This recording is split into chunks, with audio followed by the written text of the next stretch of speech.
పిల్లలు స్కూల్కి వెళ్ళేటప్పుడు సాధారణంగా ఏం చేస్తారు?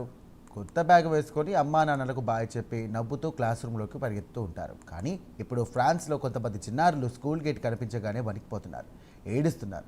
లోపలికి వెళ్ళను అంటూ తల్లిదండ్రులను గట్టిగా పట్టుకుంటున్నారు. కారణం, వారికి అక్షరాలు నేర్పించాల్సిన చోటే అమానుషం దక్కని ఉండడమే.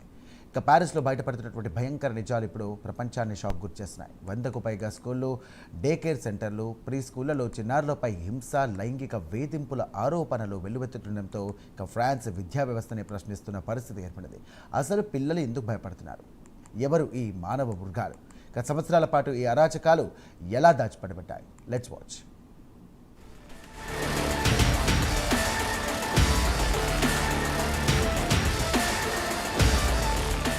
ఫ్రాన్స్ రాజధాని ప్యారిస్ ప్రపంచానికి ప్రేమ నగరంగా, సంస్కృతికి ప్రతీకగా కనిపించే ఈ నగరం ఇప్పుడు భయంతో వణికిపోతోంది. ఎందుకంటే పిల్లలు మొదటిసారి అక్షరాలు నేర్చుకునే పాఠశాలలు ఇప్పుడు తల్లిదండ్రులకు పీడకలలా మారాయి. చిన్నారులు నవ్వుతూ వెళ్లాల్సిన స్కూల్ గేట్లు ఇప్పుడు కన్నీళ్లకు సాక్ష్యాలుగా నిలుస్తున్నాయి. స్కూల్ బ్యాగ్ చూసినా, యూనిఫామ్ కనిపించినా కొందరు పిల్లలు వణికిపోతున్నారంటే పరిస్థితి ఎంత దారుణంగా ఉందో అర్థం చేసుకోవచ్చు. గతేడాదిగా ప్యారిస్లో బయటపడుతున్న సంఘటనలు ఫ్రాన్స్ విద్యా వ్యవస్థని కుదిపేస్తున్నాయి. ఒకటి కాదు, రెండు కాదు, దాదాపుగా 100కు పైగా pre schools, primary schools, day care సెంటర్లలో చిన్నారులపై హింస, లైంగిక వేధింపులు, అత్యాచార ఆరోపణలు వెలుగులోకి రావడం ఇప్పుడు దేశవ్యాప్తంగా పెద్ద సంక్షోభంగా మారింది.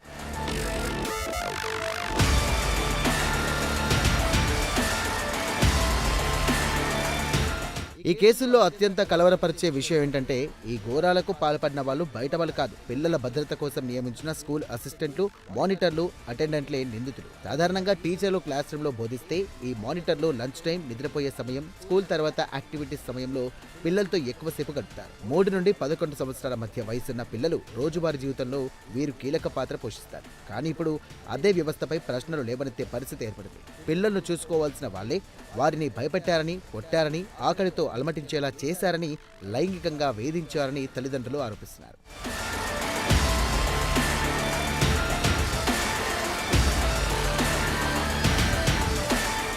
మరోవైపు ప్యారిస్ ప్రాసిక్యూటర్ వెల్లడించిన వివరాలు మరింత షాకింగ్ గా మారాయి. ప్రస్తుతం దాదాపు 84 ప్రీ స్కూల్స్, 20 ప్రైమరీ స్కూళ్లు, 10 డే కేర్ సెంటర్లలో విచారణకు కొనసాగుతున్నాయి. కొందరు పిల్లలు కేవలం 3 సంవత్సరాల వయసులోనే భయంకర అనుభవాలు ఎదుర్కొన్నారని దర్యాప్తు చెబుతోంది. పిల్లలు స్కూల్ గేట్ దగ్గరికి రాగానే వణికిపోవడం, లోపలికి వెళ్లనని ఏడవడం, ఒక్కసారిగా భయంతో మూగబోయేలా మారిపోవడం, ఇవన్నీ మొదట తల్లిదండ్రులకు అర్థం కాలేదట. కానీ మెల్లగా పిల్లలు చెప్పిన విషయాలు బయటకు రావడంతో పరిస్థితి ఎంత తీవ్రంగా ఉందో తెలిసింది. పిల్లలపై జరిగిన హింస కేవలం లైంగిక వేధింపుల వరకే పరిమితం కాలేదని తల్లిదండ్రులు చెబుతున్నారు. కొందరు మానిటర్లు పిల్లల జుట్టు లాగి కొట్టేవారని, మాట వినకపోతే తిండి పెట్టకుండా శిక్షించేవారని, బలవంతంగా తినిపించి వాంతులు వచ్చేలా చేసేవారని ఆరోపిస్తున్నారు. కొంతమంది పిల్లలు ఇంటికి వచ్చాక అకస్మాత్తుగా మౌనంగా మారిపోయారని, రాత్రులు భయంతో నిద్రలేస్తున్నారంటూ తల్లిదండ్రులు చెబుతున్నారు.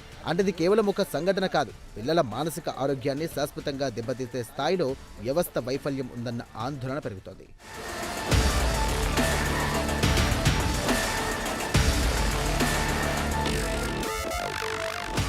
ఈ మొత్తం వ్యవస్థలో పెద్ద లోపం ఎక్కడ ఉందన్న ప్రశ్నకు ఇప్పుడు ఫ్రాన్స్లో తీవ్రమైన చర్చ సాగుతోంది. ఎందుకంటే ఈ స్కూల్ మానిటర్ల నియామక విధానమే పెద్ద సమస్యగా కనిపిస్తోంది. టీచర్లను జాతీయ విద్యా వ్యవస్థ కింద నియమిస్తారు. కానీ ఈ మానిటర్లు మాత్రం స్థానిక సంస్థలు లేదా సిటీ హాల్ ఆధ్వర్యంలో నియమించబడతారు.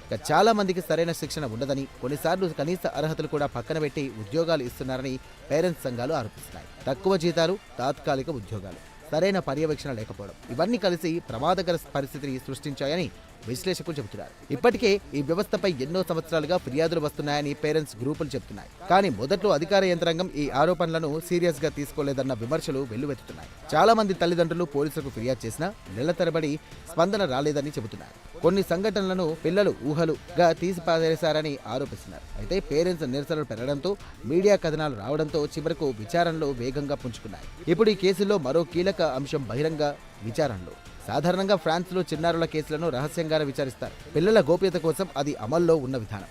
కానీ ఈసారి పరిస్థితి భిన్నంగా మారింది. బాధిత కుటుంబాలు ఇది వ్యక్తిగత కేసు కాదు, సామాజిక సంక్షోభం అని వాదిస్తున్నారు. అందుకే విచారణలు ప్రజల ముందే జరగాలని డిమాండ్ చేశారు. అదే ఇప్పుడు ఫ్రాన్స్లో పెద్ద చర్చకు దారితీసింది. ఎందుకంటే చాలా కాలంగా మూసివేసిన గదుల్లోనే మిగిలిపోయిన అనేక సమస్యలు ఇప్పుడు బహిరంగంగా బయటపడుతున్నాయి.